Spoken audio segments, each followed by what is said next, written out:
Hello everyone, welcome. My name is Suzana Simenčič and I'm a life explorer, nature lover, soul researcher and BQH, Beyond Quantum Healing practitioner based here in Slovenia, right on the border crossing to Austria, which is in Europe. I find peace in meditation during long walks and hikes through the white forests with my two dogs, Jeannie and Boss. And I also love discovering new waters with stand-up paddling board.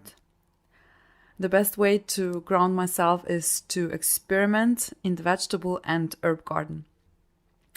And today I'd like to share my story with you.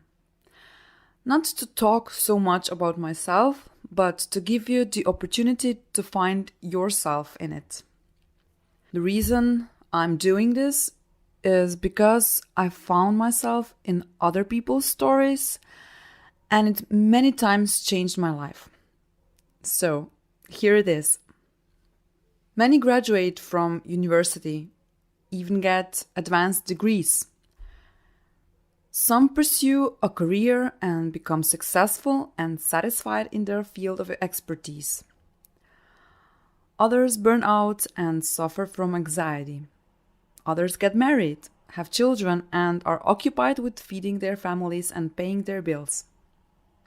Then there's another group who have this inner feeling that there is something else out there waiting for them, with a desire or need to explore the world and find that special something, but not really sure how to find it. And they are not yet aware that this journey is going to be full of surprises. Some tough, and some exceptional and rewarding. So this is my story. Working my way through depression to self-love. Discovering my life purpose and walking the path of awakening. I grew up as the only child in a village of not more than 50 houses in Europe.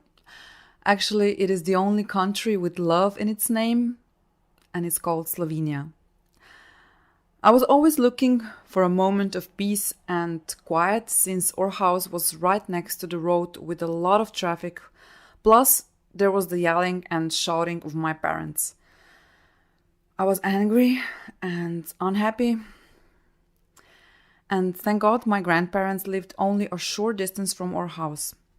They had a small farm which was a safe shelter. Many days were spent hanging around with the animals, cats, chickens, cows, pigs, and a dog, feeding and nurturing them. And I loved to drive on the tractor trailer and digging through the soil on the field. My grandparents loved me, even though their relationship wasn't stable either. But I brought sunshine into their grey everyday routine. Despite my young age, deep conversations with elders was a favorite pastime. Almost as if I was able to understand how it felt like being old, which left me feeling confused and so afraid of dying too. Nightmares of falling stones returned night after night, and I didn't know what this meant. At the age of 7, I got my first impression of how intuition works, which was also confirmed many times later in life. So one day in 1989, I knew exactly what was going to happen. When I saw the excavator, as he started removing the ground around our house, I just came home from school and had that overwhelming feeling that my childhood is now over and that our family is destroyed like the surroundings of the house. So my parents then built a restaurant in the basement of our house, of our home, and they were so committed to business from then on. They dedicated less and less time to their relationship, to me, even though I was their one and only. There was no time for family joy, no big Sunday meals, no trips, no free afternoons or playing around, no sitting by the table eating dinner and talking, and no time spent outside of the restaurant or the office. As I grew, waiting to be noticed, that word wait was like a mantra around the house. So wait for what? Feeling alone actually allowed me to develop an inner strength and independence, but I still felt like I was waiting for something to happen. With no clear guidance, I just followed my parents' ideas about how I should behave, act, and speak. Whenever I would come up with something creative, like singing, writing, drawing, or painting, it was seen as a stupid thing to do or not beneficial at all for my future, but I usually did it anyway. First, I wanted to apply for general high school to have broader spectrum of choices for my future. I wished to study either architecture, art, play, or psychology, but my father wanted me to go straight into secondary school of business so I could succeed him and my mother one day in the future. Sadly, I gave up on everything for a few years and followed the path others have laid out for me instead of following my own heart. Once a friend asked me, how come I even graduated from something I didn't like? Well, I felt accepted in a way. And that's what kept me going. And it was also the opportunity to spend as much time with my then boyfriend, because we were studying together, and also make my and his parents proud. I continued my studies even further when my parents separated, and eventually the family then fell apart. They lost a lot of money and couldn't help financially. It was a relief, since this was the end of a year-long battle fighting mental and emotional abuse. And to make matters worse, we lost our home, moved away from the place I grew up, the land, as well as my grandparents who also separated a year after that. So everything disintegrated. But still, I had that feeling I need to save my parents who couldn't agree on anything. Little did I understand then that this was all part of the bigger plan. Then, one autumn day in 2003, a woman I didn't know at that time suddenly changed the course of my future. Her name is Benka Pulko, and I visited her travelogue. You could go check on her. I will put the link below. The clocks from Coldplay were playing in the background as I realized I was wasting my time on things that don't bring me joy and began weeping with sorrow. My life appeared more or less ideal from the outside at that time. But I was bursting inside. I couldn't be myself at all, couldn't speak my truth, and always waiting for others' opinion or judgment.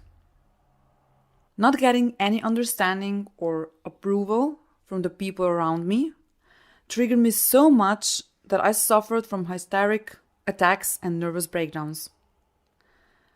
That was hard for me and my surroundings.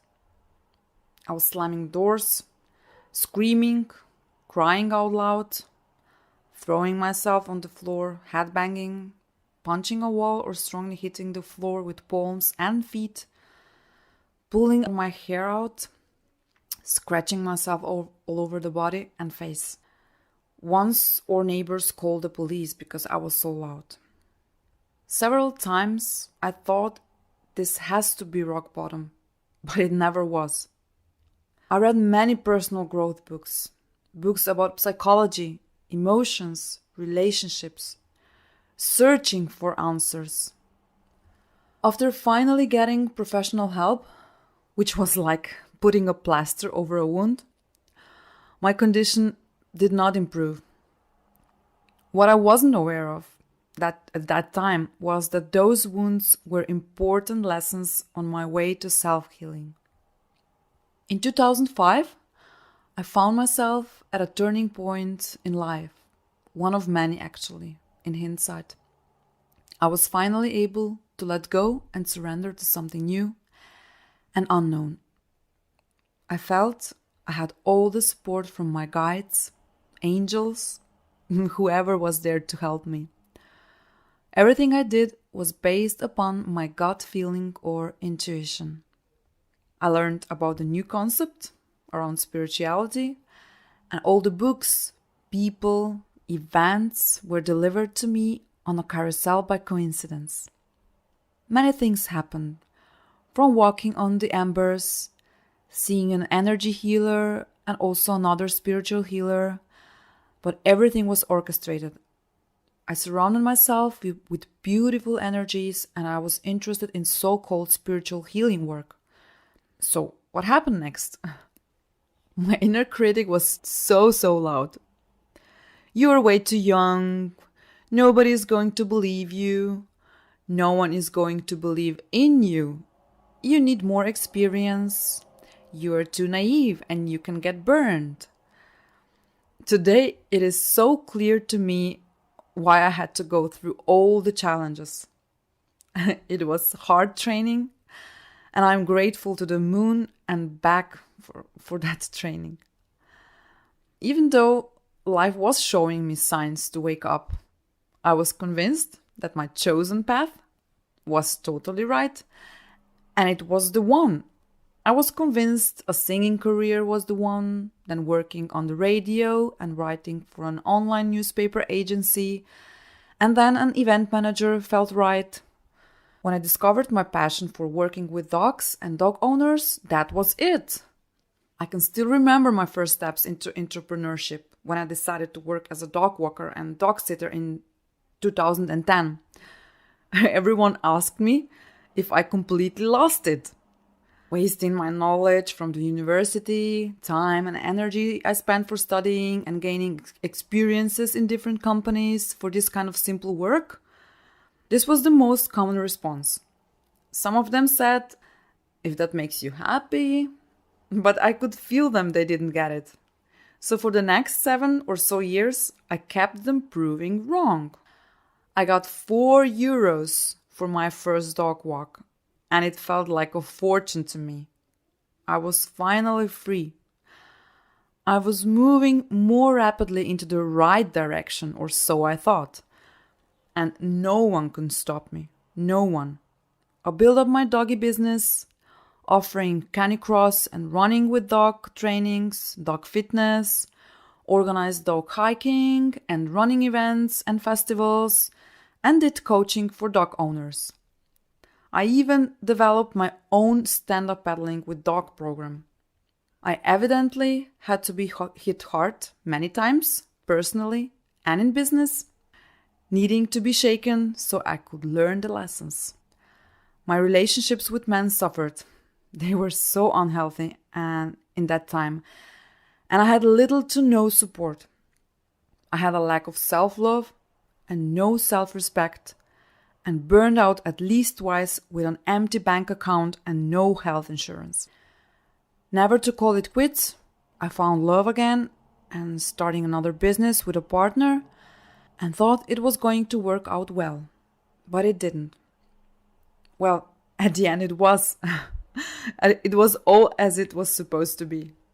So eventually, at the end of 2017, I must have driven my guides, the divine forces, up the wall. And they kind of lost it. They had to bring me into another direction. It was time.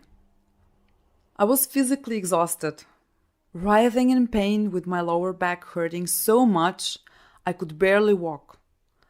Almost overnight, I became so sensitive to all artificial and synthetic fragrances and couldn't handle any cleaning fluid, fabric softener, nor washing powder.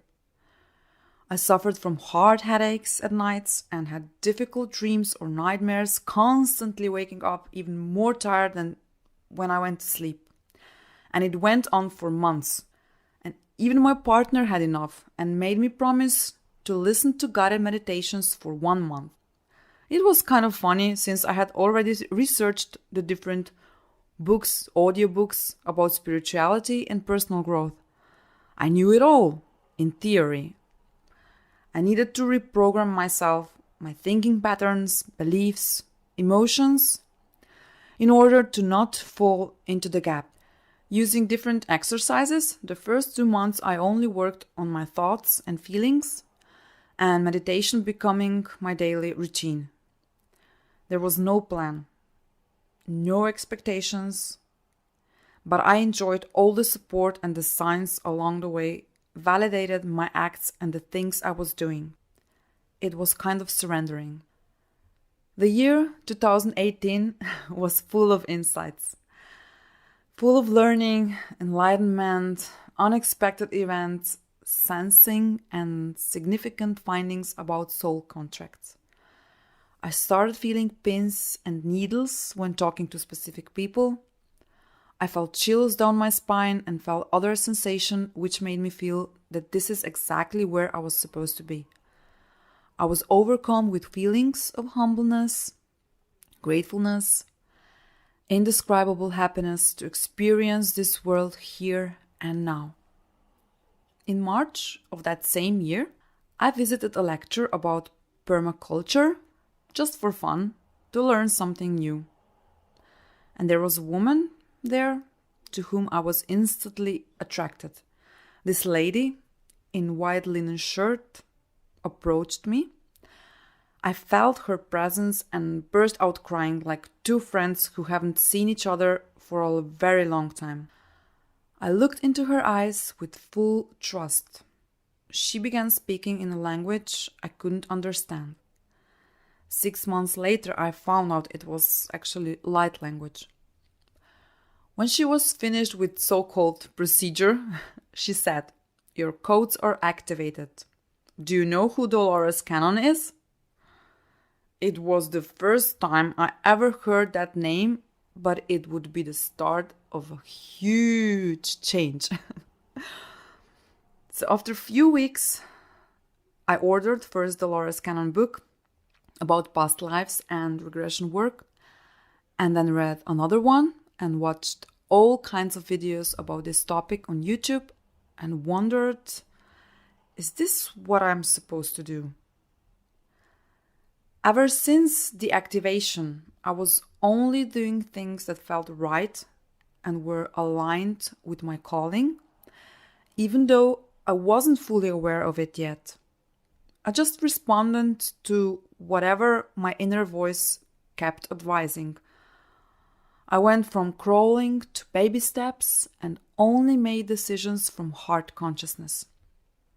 One day I found Alison Coe on YouTube, and after watching almost all of her videos there was a new one where she mentioned online sessions and beyond quantum healing. I almost immediately searched for more information and also watched Alison's interview with Candace Crowe-Goldman, who was about to launch BQH course in few weeks. Well, the rest is now history. I finished the BQH course in November 2018, and on the January 11th, 2019, officially launched Suzana's Soul Researching. My work today and all decisions that come with that are made from the heart, not from the conscious mind like before. I choose what truly feels mine. Beyond quantum healing changed my perspective on life.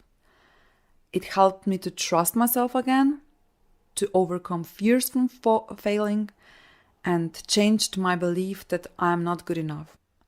It is great to be open for all the unknown. What is for our highest good and for the best of all the beings who connect with us will happen. You never know what is behind each door until you open them. It might surprise you, it might shock you, and at the end you might even love it. So never regret the choices and decisions you made. They have led you to the point in your life where you are right now. Be grateful for all the lessons, for the people who treated you badly. The rocky road of self-healing brings you closer to your own heart. It connects you to the divine. Love yourself. Even trying to do so will benefit you. Don't forget, you're wonderful, you're amazing and loving. You're worthy. And I love you. If you liked the video or audio, please subscribe to my YouTube channel, where you can tune in my session stories. You can also follow me on Facebook or Instagram, so you can get to know me better. I'm so proud and thankful to be a part of quantumhealers.com community. Thank you so much, our mentor Candice Goldman, and thank you the team of Quantum Healers for all the support. If what you heard today resonates with you, you can go and book a session with me either in Slovenian, English, or in German language. Please visit my profile on quantumhealers.com or just go to my website. All the links are provided below this video or audio recording. So I'm looking forward to meet you and love you all. Bye bye.